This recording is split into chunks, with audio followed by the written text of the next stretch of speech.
我这次去了华小的筹款表演，是真的被他们的演出给惊呆了。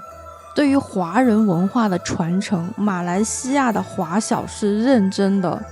学习历史不如表演历史。这次的表演呢，是以朝代为顺序，每一个朝代都有一个节目。可能有很多观众不太了解马来西亚的华小。马来西亚的华文小学是马来西亚独特的多元文化教育体系中的一部分，主要是以中文来教学的。他们的课本呢是用简体中文。华小为保持和传承华人文化跟语言呢，发挥了重要的作用，同时也吸引了很多不同族群的学生。等一下你可以看到有3个主持人，一个是我觉得是卡达山土族，另外一个是华人，那第3个呢是印度裔的小女孩。马来西亚是全球唯一一个除中国以外的地方保留了完整华文教育体系的国家。它的华文教育历史可以追溯到19世纪，最早是由移居来马来西亚的华人社群自发创建，以满足子女接受母语教育的需求。在20世纪初，华小逐渐发展为系统化的教育机构，然后被纳入了马来西亚国家教育体系。后来有了马来西亚宪法第152条规定，母语教育是国家多元化政策的一部分，这为华小持续的发展提供了法律保护。华小有分全津贴跟半津贴，也就是有一半是政府资助，那另外一半呢就要靠自己。那就会有很多这样子的筹款活动，但是筹款他们都是非常的有目的性的，就好像这一次的筹款是为了在公共区域的一个大的 LED 屏幕，还有一个舞蹈室，就是让家长捐钱也是清清楚楚明明白白，未来你可以看得到的，就是你的钱资助到哪里了，为学校做了什么样的贡献。我看完华小的表演呢，才知道说怪不得独中的孩子这么有表演天赋，原来从小学就已经开始培养了。这次呢是在沙巴会展中心，有灯光有服化道有主持。我知道我的孩子在美国是没有这样子以学校为单位举行的这么大型的表演的，不知道在中国的家长们，你们孩子上小学的时候有没有这样子以学校为单位组织的大型演出呢？那华小其实是可以接受外籍人的学生的，因为我2个小孩都是美国籍嘛，所以他们是可以的。但是有个前提，就是父母一方必须是本地人或者是工作签。很久以前的第2家园是可以上华小的，但是后来好像听说是不给了，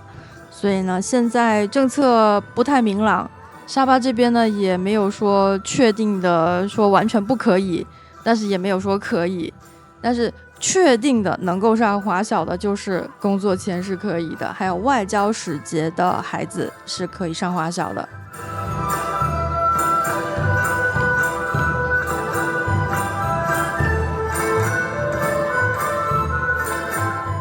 自疫情以来，对上一次的雅岛之夜已经相隔了整整6年，6年的等待让今天的相聚变得弥足珍贵。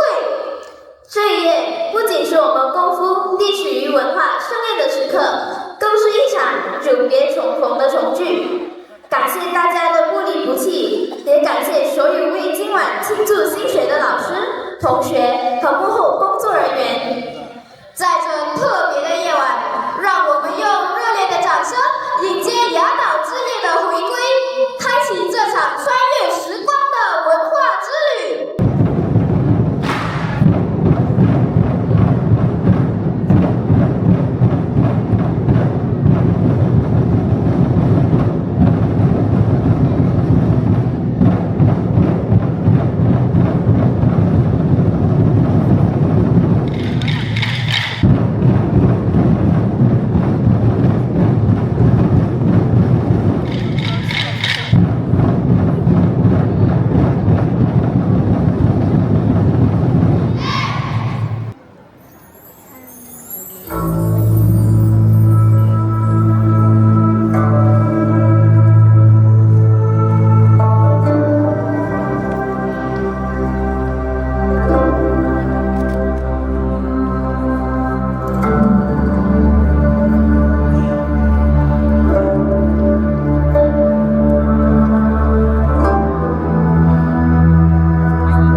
滚滚长江东逝水，